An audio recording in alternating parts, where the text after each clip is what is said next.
Olá, alunos! Eu sou a professora Kétila e nós vamos iniciar a aula 1 sobre transformações da matéria.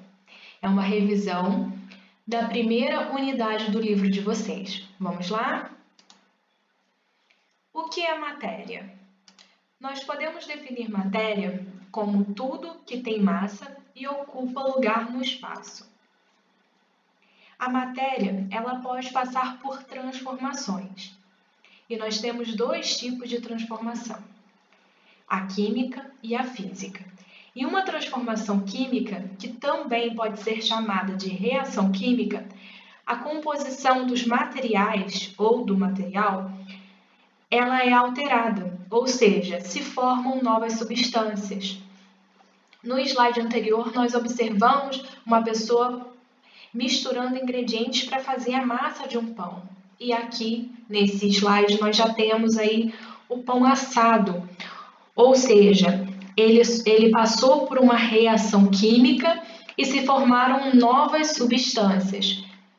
O ovo, o leite, a farinha de trigo, eles deixaram de ser só isso para agora passar a ser pão.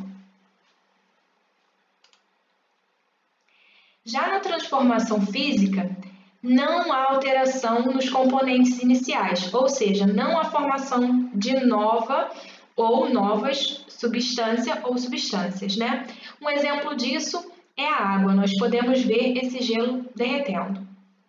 A água ela pode mudar de estado físico.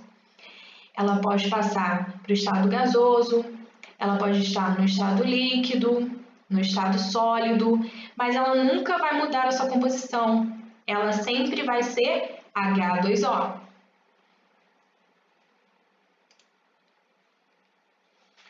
Os materiais, eles são compostos por combinações de diversas partículas. E essas partículas nós chamamos de moléculas. As moléculas, elas são formadas por átomos. E os átomos podem ser de elementos químicos diferentes. Como assim, professora? Vamos voltar ao exemplo da água. Quando a gente fala da composição química da água, a gente fala H2O. Por que H2O? É uma molécula formada por dois átomos de hidrogênio, que é um elemento químico, mais uma molécula de oxigênio, que é outro elemento químico, tá? Então, as moléculas são agrupamentos dos átomos. E esses átomos podem ser de elementos químicos diferentes, ou não. Se a gente estivesse falando de oxigênio, a gente estaria falando de O2. É um elemento químico só. Porém, é a molécula de oxigênio. Ok? Nós temos uma teoria chamada de teoria cinético-molecular. Essa teoria, ela fala que os materiais são formados por um grande número de pequeniníssimas partículas, que entre essas partículas há pequenos espaços vazios e que essas partículas elas se movimentam sem cessar em direções diversas e que essas partículas também interagem entre si. O grande resumo dessa teoria seria o seguinte: que toda a matéria é formada por partículas extremamente pequenas, átomos, moléculas ou íons, e que essas partículas elas estão em constante movimento. De acordo com a mesma teoria, no estado sólido, as partículas elas estão muito próximas umas das outras e geralmente elas estão em um arranjo regular, como nós podemos observar aqui, ó. Já no estado líquido, as partículas elas estão próximas umas às outras, elas se movimentam um pouco mais livremente, mas podem reparar que elas não estão em posições fixas. Já no estado gasoso, a atração entre as partículas é muito menor. Então, elas ficam bem distantes umas das outras, se a gente comparar lá com o estado sólido. E elas se movimentam com extrema rapidez. Agora, nós vamos ver aqui no próximo slide como que essas partículas se movimentam. Então, olha só, a agitação das partículas em cada estado físico. elas se movimentam menos no sólido, né? No estado gasoso é onde elas se movimentam com maior rapidez. Aqui eu tenho uma imagem para relembrar vocês sobre as mudanças de estado da matéria. Então, quando uma matéria ela está em estado sólido e passa para o estado líquido, isso nós chamamos de fusão. Já quando a matéria ela passa do estado líquido para o gasoso, nós chamamos isso de vaporização. Quando essa matéria ela passa do estado gasoso para o líquido, chamamos de condensação. Do estado líquido para o sólido, solidificação. E quando a matéria ela passa do estado sólido diretamente para o estado gasoso, nós chamamos de sublimação. E quando ela faz o caminho inverso do gasoso para o sólido, também chamamos de sublimação. Professora, mas o que passa do estado sólido direto para o gasoso? Não estou me recordando de nada. Bom, a naftalina ela é um exemplo. Porque se vocês repararem, a naftalina, quando a gente coloca no meio das roupas, na verdade a gente nem coloca mais, né? Isso é mais do tempo lá da minha avó, que ela colocava a naftalina no meio da roupa e ela só ia diminuindo de tamanho. Ela não passava para o estado líquido. Do estado sólido, ela passava diretamente para o estado gasoso. E outra coisa que faz esse mesmo processo é o gelo seco, que ele passa diretamente do estado sólido para o gasoso. Vamos relembrar então a curva de aquecimento, que são aqueles gráficos que nós vimos no livro. Então, acompanhando aqui, ó. Em 0 minuto, a água ela se encontra em estado sólido, a menos 10 graus. Após certo tempo de aquecimento, a temperatura aumenta, né, de menos 10 graus para 0 graus Celsius. E permanece em estado sólido. Agora, entre B e C, aqui ó, nesse pedacinho, acontece um processo que nós chamamos de fusão, lembra? A passagem do estado sólido para o líquido. E a temperatura, ela permanece constante, por isso que é uma linha reta. Ela permanece constante a uma temperatura de 0 graus. Após a fusão, continuando o aquecimento, a temperatura ela vai aumentando e a substância ela permanece em estado líquido. Durante a ebulição, que ocorre aqui a 100 graus, essa substância ela vai permanecer numa temperatura constante de 100 graus, que é do ponto D até o ponto E. Esse aqui é a parte em que ocorre a ebulição, né? A água está fervendo, por exemplo, né? E aqui mesmo eu estou falando de água, né? Esse gráfico aqui é de aquecimento de água.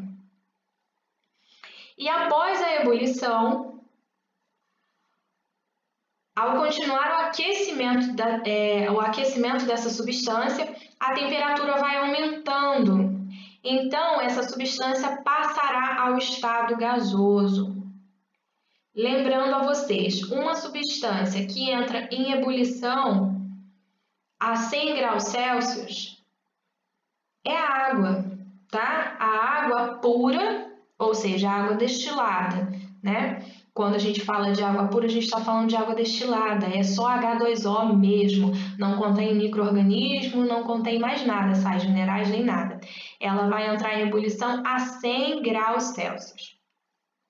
Isso considerando 1 atm, que é uma pressão atmosférica, tá?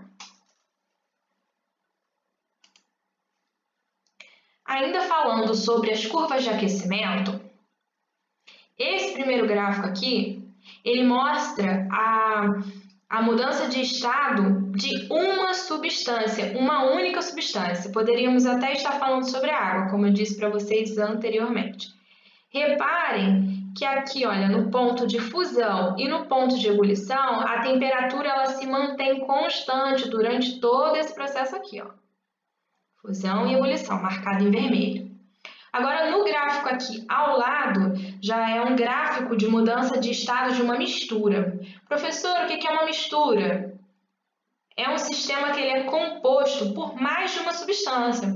Vamos dizer que eu estou falando de água com sal. Água com sal vai ser uma mistura, tá? Então, aqui considerando que esse sistema é constituído por mais de uma substância, ou seja, uma mistura, a temperatura em geral ela vai variar durante as mudanças de estado. Então, se a gente reparar aqui onde está marcado em vermelho, tem uma alteração, olha, de temperatura aqui na fusão e aqui na ebulição. Vamos continuar acompanhando aqui os próximos gráficos.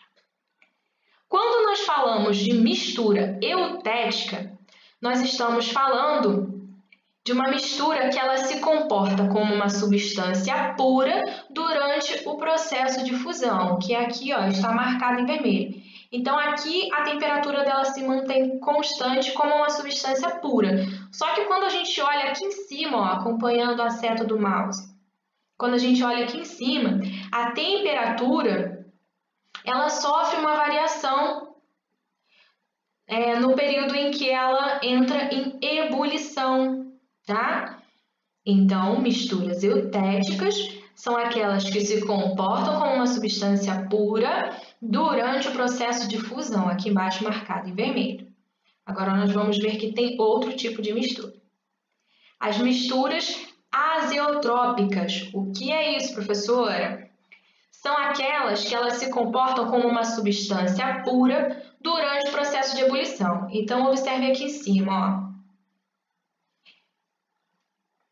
Aqui, no processo de ebulição, a temperatura se mantém constante, mas se a gente observar aqui embaixo, entre T1 e T2, que é o processo de fusão, há uma variação da temperatura. Então, mais uma vez, essas misturas azeotrópicas, elas vão se comportar como uma mistura pura durante o processo de ebulição, aqui marcado em vermelho. Ok? Então, aqui para a gente comparar, né, a mistura eutética e azeotrópica, nós podemos observar no gráfico onde a temperatura fica constante e onde a temperatura onde a temperatura é variável, tá? Então, aí tá bem claro, bem separadinho para que vocês possam ver essas diferenças. Bom, o que é pressão atmosférica? Vamos relembrar. A pressão atmosférica ela é a força que a atmosfera exerce sobre a superfície do planeta. Ou seja, a força exercida pela camada de gases em determinado ponto da Terra. Ao nível do mar, como eu havia falado anteriormente para vocês, essa pressão é correspondente a uma atmosfera. Então, a gente escreve 1 atm. Vamos observar aqui na figura. Quanto mais próximo aqui do nível do mar, como Santos, maior vai ser a pressão atmosférica. Por quê, professora? Vai ter uma coluna maior de ar aqui, ó. A gente pode observar aqui. E quanto mais altitude, menor vai ser essa coluna de ar e, consequentemente, vai ser menor a pressão atmosférica. Tá bom, mas o que isso vai influenciar na minha vida? Vamos lá ver. Quanto menor a pressão atmosférica, menor a temperatura de ebulição de um líquido. Tá bom, até aí tudo bem, mas o que isso significa? Olha, em Santos, a água entra em ebulição a 100 graus Celsius. Já na cidade de São Paulo, né, que está em 750 metros de altitude, né, esse líquido ele vai ferver a aproximadamente 98 graus. Mas o que isso quer dizer? Isso quer dizer que um alimento, por exemplo, vai demorar mais tempo para cozinhar.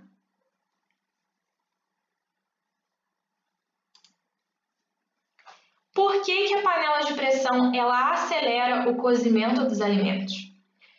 Porque ela é um recipiente hermeticamente fechado, ou seja, ela é bem fechada, e ela vai permitir a saída de vapor apenas quando a pressão exceder certo valor. Então, dentro da panela, a pressão ela é elevada. Isso faz com que a água ela ferva numa temperatura superior a 100 graus, aproximadamente 120 graus Celsius. E com a temperatura mais alta, o cozimento dos alimentos ocorre em um tempo menor comparado a panelas convencionais, tá? Por quê? Os alimentos eles vão ficar mais macios, porque a temperatura ali que a água ferve é bem superior, 120 graus, imagina. Então, isso facilita muito o cozimento dos alimentos. Agora nós vamos relembrar a parte das reações químicas. Como que a gente reconhece uma reação química? A gente pode reconhecê-las através de algumas evidências bem simples. Entre esses sinais se destacam a alteração de odor, né, a alteração do cheiro, a mudança de cor, a liberação de gás, a liberação de luz e ou calor, tá? Então vamos lá. As representações das reações químicas. Como que a gente faz isso? Eu disse a vocês que para representar simbolicamente uma reação química, a gente tinha que usar um esqueminha, né? E esse esquema vai ser feito da seguinte forma. De um lado, nós escrevemos os reagentes, colocamos uma seta e depois da seta nós colocamos os produtos. O que representa essas letrinhas aqui no canto? Essas letras, elas geralmente aparecem aqui quando a gente descreve os reagentes e os produtos. AQ quer dizer que é uma solução aquosa, L de líquido, G de gasoso e S de sólido. Essa parte é bem tranquila. Então, vamos observar aqui uma reação química entre o gás hidrogênio e o gás oxigênio, que vai produzir água.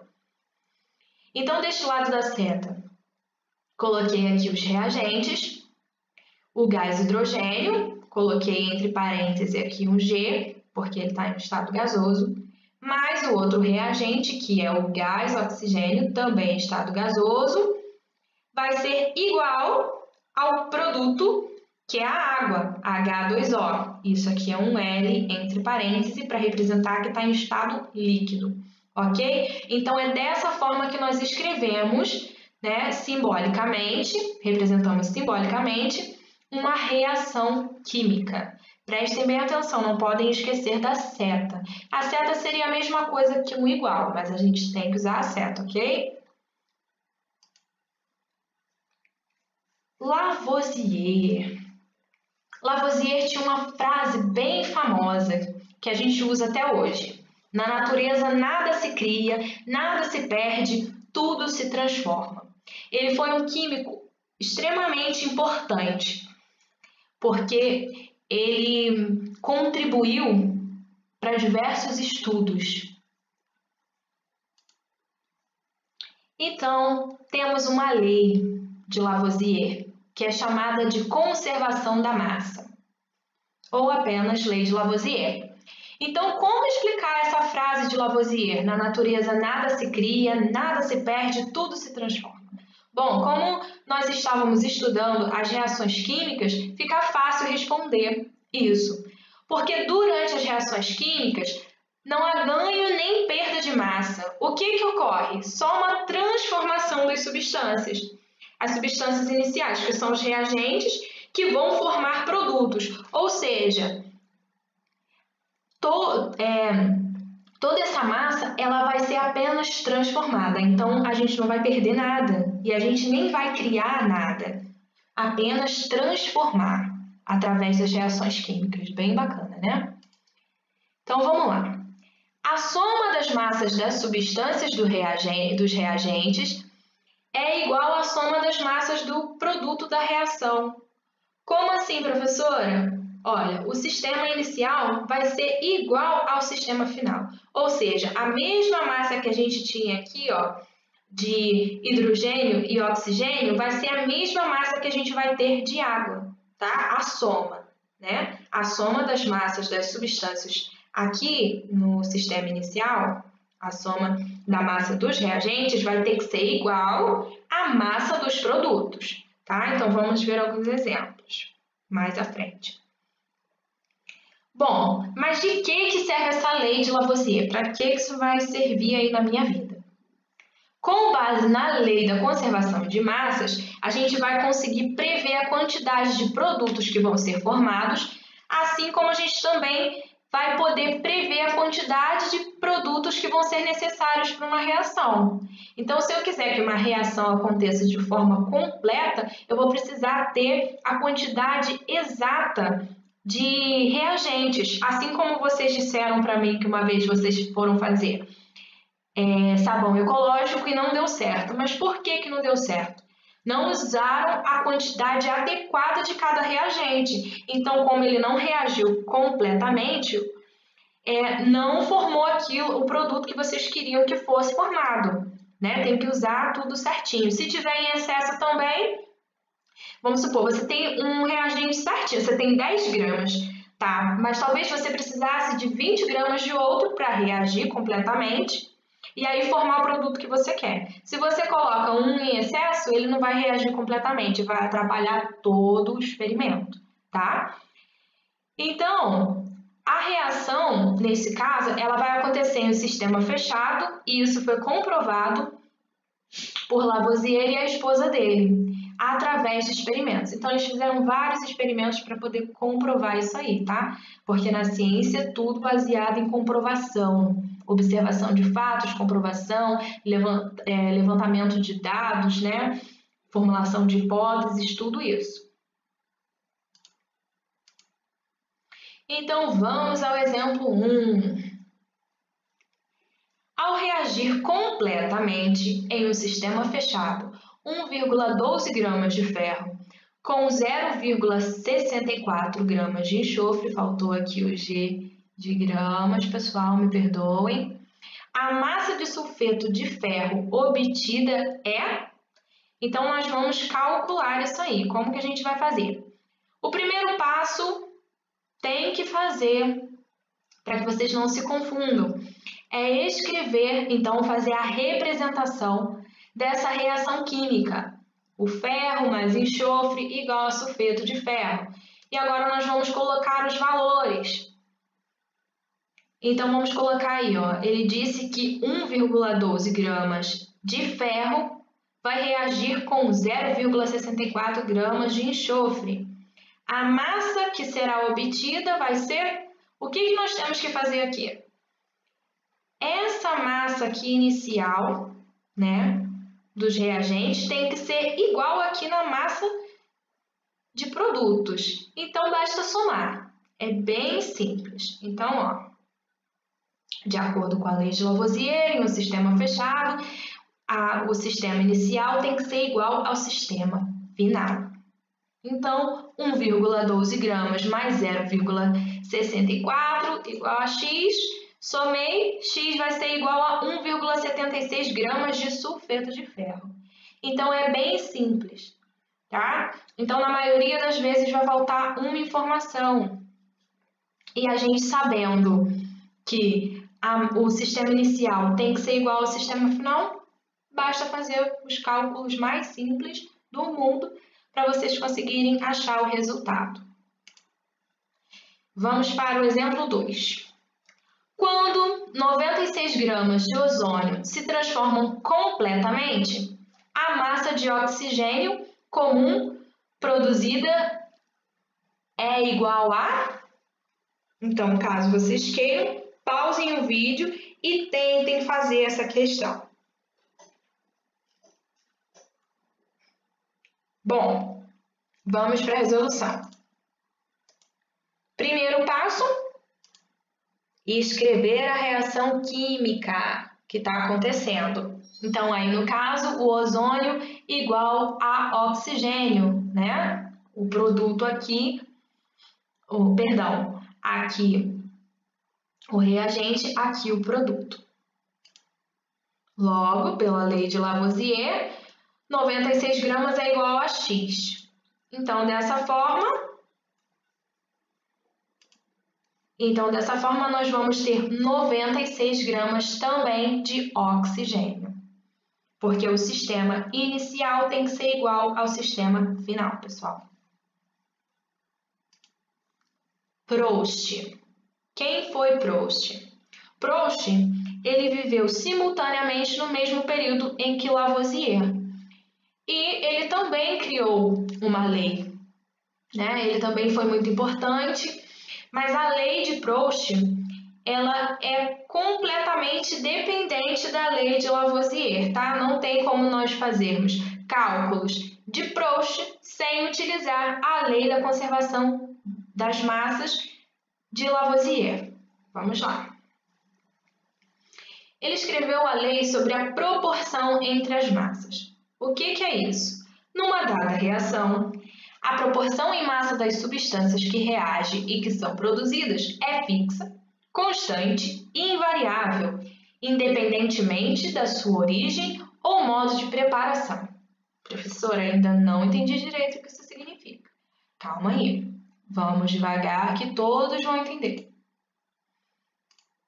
Vamos lá, vamos seguir o exemplo 1. Mercúrio mais oxigênio, o produto obtido será óxido de mercúrio. Então, a gente sabe que para obter óxido de mercúrio, nós vamos precisar de 50 gramas de mercúrio, de 4 gramas de oxigênio, ok? Então, isso aqui, nós sabemos que para reagir completamente e produzir esse óxido de mercúrio, tem que ser nessa proporção aqui. 50 gramas de mercúrio para 4 de oxigênio, para produzir 54 gramas de óxido de mercúrio. Isso aqui é só a lei de Lavoisier que a gente está aplicando aqui, né? Porque 50 mais 4, aqui eu vou ter 54 gramas, considerando que isso aqui é um sistema fechado. Agora no exemplo 2. E se eu tivesse 100 gramas de mercúrio, quanto de oxigênio eu ia precisar para reagir essas 100 gramas de mercúrio completamente? E quanto eu teria de óxido de mercúrio? Isso é uma incógnita, eu ainda não sei, vamos descobrir. Então, como que a gente vai fazer para resolver isso aqui? Basta a gente observar, olha, que a gente dobrou a quantidade de mercúrio. Aqui eu tinha 50 gramas, agora eu tenho 100. Então, dessa forma aqui, o que nós vamos fazer? Só dobrar também a quantidade de oxigênio e automaticamente a gente também vai dobrar a quantidade de óxido de mercúrio. E então vai ser uma constante, mas vamos observar. Vai ficar assim. Então, aqui a gente dobrou. Eram 50 gramas, eu dobrei para 100 gramas. Tudo vai ser dobrado. Dessa forma, tudo isso aqui vai reagir completamente, exatamente como o exemplo aqui acima, tá? Então, vamos lá. Como que a gente faz para provar essa lei de Proust? A gente basta dividir os valores e verificar se é constante. Como assim, professora? Eu dividi aqui 100 por 50, deu 2. Eu dividi 8 por 4, deu 2. Eu dividi 108 por 54, deu 2. Então, aqui, olha, eu tenho uma constante. Uma constante aqui nesses produtos que foram obtidos, tá? Vamos para o exemplo 3. Vamos supor que você queira reagir 10 gramas de mercúrio com 10 gramas de oxigênio. Será que o mercúrio e todo o oxigênio irá reagir? Será que serão obtidos 20 gramas de óxido de mercúrio? Será? Será que essa proporção está certa? Vamos ver. Então, como nós vamos arrumar isso aqui? Se 50 gramas de mercúrio reagem com 4 gramas de oxigênio, quanto de mercúrio que é necessário para reagir com 10 gramas de oxigênio? Vamos lá. Então, a gente vai usar a regra de 3. Aqui eu arrumei, ó. 50 gramas de mercúrio reagem com 4 gramas de oxigênio. Então, olha, quanto de mercúrio, o X é o que eu quero saber, será necessário para reagir com 10 gramas de oxigênio. Então, agora ficou bem fácil, né? A gente só vai fazer aqui, ó, a multiplicação cruzada. Então, eu arrumei x, 4 vezes x, 4x, 50 vezes 10, 500. Agora, eu deixo x desse lado, né? E divido 500 por 4, né? Ele estava aqui, agora ele passou para cá dividindo. Então, 500 dividido para 4, eu vou precisar de 125 gramas. Eu vou precisar de 125 gramas de mercúrio para reagir com 10 gramas de oxigênio. É dessa forma que a gente vai fazer para descobrir o quanto é necessário para reagir com o quê. E não sair misturando, né, quantidades que a gente nem faz ideia e correr o risco de perder todo o nosso reagente, né? Como eu disse para vocês, né? Se eu não misturar a quantidade exata, a minha reação pode dar totalmente errado. Então, só para completar a respostinha aqui, ó. Logo, será necessário 125 gramas de mercúrio para reagir com 10 gramas de oxigênio. Vamos para o exemplo 4. Sabendo que 18 gramas de água foram decompostos em sistema fechado, produzindo 2 gramas de hidrogênio e 16 de oxigênio, determine a massa de água necessária para obter 80 gramas de oxigênio. Não precisa se desesperar aqui e falar, meu Deus, não entendi nada, já embolou tudo. Vamos com calma, parte por parte. Então, olha só. Nós vamos escrever a reação química através dos dados fornecidos pela questão. É o primeiro passo, a gente não pode esquecer disso. Então, professora, mas por que você escreveu aqui água deste lado, que ela é o produto, e você escreveu os reagentes do outro lado? Porque a questão está mandando fazer isso, gente. É só observar aqui, ó, sabendo que 18 gramas de água foram decompostos. Então, é o inverso, tá? Então, aqui vai ser o produto deste lado, coloco a seta, e aqui os reagentes, porque foi decomposto. Decomposto é o contrário. Tá? Em sistema fechado, então eu sei que primeiro eu vou usar a lei de Lavoisier. Lembra que a lei de Proust ela é associada a Lavoisier? Então vamos lá.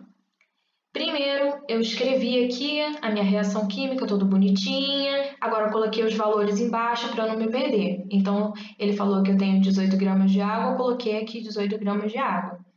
Ele falou que produziu 2 gramas de hidrogênio e 16 gramas de oxigênio. Escrevi aqui, tá? Agora tudo certo, vamos continuar. Então, de acordo com a lei de Proust, regra de 3, se em 18 gramas de água foram decompostos e produziu 16 de oxigênio, né? Quanto que eu precisaria aqui, ó, de água, o X, para produzir 80 gramas de oxigênio.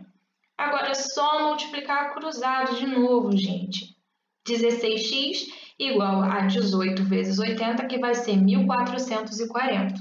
Deixo o x daquele lado, passo 16 para cá dividindo e o resultado vão ser 90, tá? Então, serão necessários 90 gramas de água para obter 80 gramas de oxigênio, ok? Se for necessário, volta toda essa parte e assiste de novo a explicação desde o começo, tá? E se tiverem dúvidas, depois podem escrever para mim, que eu vou ter prazer em tirar todas as dúvidas. Se for necessário, faço outro vídeo explicando novamente, dando mais exemplos, ok? Vamos seguindo, então. Agora o exemplo 5, tá? Que nós também precisamos saber resolver aqui em tabela os dados que estão faltando. Nós vamos precisar, então, aqui descobrir quais dados estão faltando, tá? Então, baseado na lei das proporções constantes de Proust, vamos determinar o valor de A, B, C, D, E e F, ok? Então, na experiência 1, que vai ser a nossa base, né? 28 gramas de um determinado reagente, mais 6 gramas de outro, origina, então, 34 gramas, aí que é o nosso produto. E agora, professora, eu preciso achar o valor de A e o valor de B. Qual a primeira coisa que eu tenho que observar? Meu Deus, como é que eu vou achar esse resultado? Fique tranquilo. Olha só, aqui nós estamos observando, né, os dados que nós temos. Então, os primeiros dados que nós temos aqui é que aqui está dobrando, reparem. Se aqui está dobrando e tem que ser uma proporção constante, sempre constante, aqui eu vou ter que dobrar também. E, consequentemente, aqui eu também vou ter que dobrar. Então, olha, o valor de A vão ser 56 gramas. Por quê? 28 vezes 2, 56 gramas. E, automaticamente, o valor de B vai ser 68 gramas, porque eu também estou dobrando aqui o valor para ficar tudo numa proporção constante. Tá bom. E agora, olhando aqui a experiência 3, eu só tenho o número 14. E agora? Bom, eu observei aqui que aqui está dividindo, então aqui é a metade, olha, de 28, tá? Então aqui, consequentemente, para manter essa mesma proporção, para ficar tudo na mesma proporção, aqui eu também vou ter que dividir para 2, ó. E, consequentemente, o D também vou ter que dividir para 2. Então, 6 dividido para 2 vão ser 3 gramas. E o 34 dividido para 2 vão ser 17 gramas, pessoal. Agora, vamos lá. No exemplo 4. Opa, esse aqui já é diferente. Então, reparem. Baseado na lei de proporção constante de Proust, né, o que está desse lado aqui, a soma das massas deste lado tem que ser iguais a deste lado. Então, aqui, ó, se eu somar 34 com 28, menos 56, vai ser igual a 6 gramas, tá? E aqui vai ser a mesma coisa. Se eu somo 34 mais 5, vai dar 39, tá? Menos 28, 11 gramas. Ok? Bom, pessoal, eu espero que não tenha ficado dúvidas, mas se tiver ficado alguma dúvida, eu fico à disposição para responder todas elas. Bom, um abraço e até a próxima aula!